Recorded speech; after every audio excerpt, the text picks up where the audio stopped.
Hello everyone, আসসালামু আলাইকুম। Welcome back to my channel. আজকের ভিডিওটা পুরা 24 আওয়ার্সের একটা ভিডিও। তো ভিডিওটা আমি রেকর্ড করা শুরু করি গতকালকে রাত 1টা থেকে। তো রাত 1টার দিকে আমার পড়ার টেবিলের অবস্থা হচ্ছে এই হাল। আমি তখনও ঘুমাই নাই, এশার নামাজও বাকি। এশার নামাজ কমপ্লিট করতে করতে আমার প্রায় 1টা 40 বাজে যায়। তো নামাজ কমপ্লিট করার পরে বিছানায় যাইতে যাইতে আমার প্রায় 1টা 50 বাজে। তো 1টা 50-এ আমি শোয়ার পরে অ্যালার্ম সেট করলাম যে সকালে ফজরের নামাজ পড়বো 5:30টায়। কিন্তু পরে আমি দেখলাম যে 5:30টার দিকে ফজরের নামাজের ওয়াক্ত থাকে না, 5টা 9 পর্যন্ত থাকে। তো যাই হোক, পরে আমি আবার অ্যালার্মের টাইম চেঞ্জ করলাম। চেঞ্জ করে 4টা 55-তে অ্যালার্ম দিছি যেন ফজরের নামাজটা কালকে কাজা না যায়।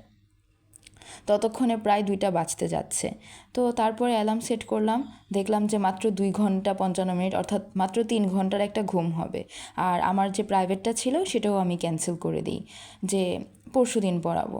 তো যেই কথা সেই কাজ, রাতে এত দেরিতে ঘুমানোতে সকালে উঠতে আমার দেরি হয়ে যায়। যখন সকালে ঘুম থেকে উঠি ততক্ষণে 7টা 6 বাজে, মানে 7টার দিকে ঘুম থেকে উঠি। তো উঠার পরে তখন দেখলাম যে না, ফজরের নামাজের ওয়াক্তও শেষ, তাহলে কি করা যায়, কাজা নামাজ পড়া লাগবে। তো কাজা নামাজ পড়লাম। আবার হচ্ছে আমার রুম টুম গুছাইতে গুছাইতে সকাল 7:30 বাজে গেছে। তো তারপরে 7:30টার দিকে আমার রুমের অবস্থা এই হাল। তো তারপরে আমি ভাবলাম যে আচ্ছা এখন আমি পড়তে বসি। তো পড়তে বসার পরে তখন আমাকে আম্মু আবার ডাকতেছে যে না, নাস্তা করে যাও, তারপরে বসবা। চা খাওয়ার পরে উইদিন 15 মিনিটস আমি হচ্ছে এই রুটিনটা তৈরি করি, যে আজকে সারাদিন আমি কয়টার দিকে কোন কাজগুলো করব। যদিও পরে ফলো করা হয় নাই, কারণ আজকে আরও অন্যান্য অনেক কাজ ছিল। শোয়া 8টা থেকে শুরু করে শোয়া 10টা পর্যন্ত টানা এই 2 ঘন্টা পড়াশোনা করি। তারপরে আমার রুটিনে ছিল নাস্তা করা। তো তারপরে আমি আমার পড়া শেষ করে আমার 15 মিনিটের মধ্যেই নাস্তা খাওয়া শেষ। তাও যেহেতু আমি আধা ঘন্টা নাস্তা খাওয়ার জন্য রাখছি, সেজন্য আমি আধা ঘন্টা টাইমই ওয়েস্ট করি।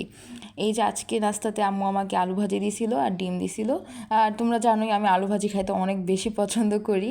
আচ্ছা যাই হোক, তারপরে 10টা 45-এর দিকে আবার পড়তে বসি।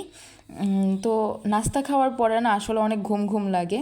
এখন এটা কি শুধু আমার একার অভ্যাস নাকি তোমাদেরও, সেটা একটু বলো। এভাবে করতে করতে যখন প্রায় 11:30টার মতন বাজে, তখন আমি ভাবলাম যে না থাক, তাহলে আমার এখন একটু ঘুমানো উচিত, আমি একটু ঘুমায় নিই। ঘুম থেকে উঠে তারপরে বাকি পড়াটুকু পড়বো। তো 11:30টার দিকে ঘুমাই। ঘুম থেকে উঠতে উঠতে প্রায় 12:30টার মতন বাজে। তারপরে আমি শুনলাম যে আজকে আমাদের যে হেল্পিং হ্যান্ড খালা, উনি আজকে আসবে না। তাহলে বুঝুই আম্মুর মাথা তো সেই রকম গরম। তারপরে আমরা দুই বোন মিলে ফিক্সড করলাম যে আমি ঘর ঝাড়ু দিব আর ও ঘর মুছবে। তো যেই কথা সেই কাজ, আমি পুরো ঘর ঝাড়ু দিই আর ও ঘর। তারপরে হালকা করে একটু স্কিন কেয়ার করে ফেলি, এটার ব্যাপারে আরেক দিন বলবো নে। তো তারপরে গোসলে যাওয়ার আগে আমি দেখতেছিলাম যে আজকে আম্মু কী কী রান্না করছে। তো এটা ছিল ডাল চচ্চড়ি, আর এটা ছিল মুরগির মাংস। তোমরা জানো আমি একটা চিকেন লাভার, আমি চিকেন খাইতে, আমি মুরগির মাংস অনেক বেশি পছন্দ করি। তো তারপরে আজকে খুব স্পেশাল একটা রান্না করছে, যেটা আর কি আমার খুব পছন্দের। এই যে এইটা, এটা হচ্ছে আর কি শাক দিয়ে মোড়ানো, ভিতরে হচ্ছে মনে করো শুটকি মাছের ভর্তা। মানে এত ঝাল আর এত মজা, মানে কি বলবো তোমাদেরকে, এটা আমার অনেক বেশি ফেভারিট, মানে অনেক। এটা কি জানি লাউ শাক দিয়েই মনে হয় করছিল, মানে অনেক মজা, এটা আমার অনেক বেশি ফেভারিট। আমি তোমাদের কি বলবো, গরম ভাত দিয়ে খাইতে জাস্ট অসাধারণ লাগে। আর এটা ছিল পাট শাক। আমি তো শাক খাই, আমি তো বলছিলাম না আমি ভেজিটেবল লাভারও। তো আমি শাক খাই অনেক, মানে মোটামুটি, অনেক বলবো না, এটা শুনলে তো আম্মু বকা দিবে। আর এটা হচ্ছে যে মাছের মাথার মুড়িখণ্ড, এই যে মুগ ডাল দিয়ে করছিল। তো এইসব শেষ করে তারপর মানে গোসল শেষ করে নামাজ পড়তে পড়তে আমার প্রায় 3টা 10-এর মতন বাজে। তো তারপরে খাওয়া দাওয়া করলাম।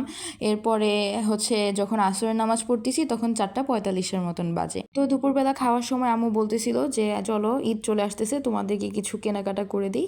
তো আমি বললাম যে আম্মু দরকার নাই, কোনো কিছু কিনবো না এবার। মানে আমার এবার কেনাকাটার কোনো প্ল্যানই ছিল না, কারণ অনেকগুলো ড্রেস পরে আছে যেগুলো আমার এখনও পরাই হয় নাই। তো পরে আম্মু বললো যে না, কিছু তো কিনা লাগেই, একটা ঈদ আসতেছে, আর একটু রাফ ইউজের জন্য কয়েকটা ড্রেস তো কিনা লাগেই, তো চলো কিনে ফেলো। তো সেজন্য পরে গেলাম। আবার এখানে আব্বু জুতা কিনবে, তো বাটাতে আসছিলাম। সব মিলায় বাসায় আসতে আসতে 7টা 45, ফ্রেশ হইতে হইতে 7টা 51। তখন আর মাগরিবের নামাজের আর অল্প একটু সময় বাকি। তো মাগরিবের নামাজ পড়ে তারপরে আমি টেবিলে বসলাম, ততক্ষণে প্রায় 8:30 বাজে গেছে। ঠিক আছে। তো তারপরে আমার বোন আমার জন্য হচ্ছে এরকম চা করে নিয়ে আসছে। আমরা যারা টি লাভার তারা এরকম সর ওঠা চা দেখলে এমনিতেই মন ভালো হয়ে যায়। তো তারপরে তার খুব নুডলস খাইতে মন চাচ্ছে, সে একসাথে 4 প্যাকেট নুডলস বানায় ফেলছে, লাইক সিরিয়াসলি। তো তারপরে আমরা 3 বোন মিলে এখানে নুডলস খাচ্ছিলাম। নুডলসটা আসলেই খুব মজা হয়েছিল। আর আমি নুডলসও অনেক পছন্দ করি, আসলে আমি খুব ফুড লাভার, তো আমার সব খাবারই ভালো লাগে। আর এটা হচ্ছে যে আমার ছোটো বোন, ও আমাকে বলতেছে যে আপি তুমি তোমারটার ভিডিও করছো, আমারটার ভিডিও করবা না? তো প্রায় যখন 10টার মতন বাজে, 10টা থেকে 10:30 পর্যন্ত টাইম, আমি আজকে সেই যেই পড়াগুলো পড়ছিলাম সেগুলো একটু রিভিউ করতে থাকি। তো এরপরে আমি একবার ভাবছিলাম যে নামাজ পড়ে ফেলি।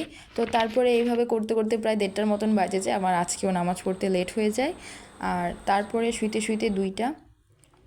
তো তারপর আমি অ্যালার্ম দিচ্ছিলাম, এই আর কি। তো এই দেখো, এটা হচ্ছে ভোর 4টার দিকে, তখন অনেক ঝড় তুফান হচ্ছিল। এই হচ্ছে দিনের অবস্থা। এখন আমি সকালে উঠে ভয়েস ওভার দিচ্ছি। এখন প্রায় সকাল 9টার মতন বাজে। আমি ইনশাল্লাহ এখন থেকে খুব সুন্দর করে রুটিন করে সবগুলো কাজ কমপ্লিট করার চেষ্টা করব। তোমরা চাইলে আমার চ্যানেলটা সাবস্ক্রাইব করতে পারো। বাই।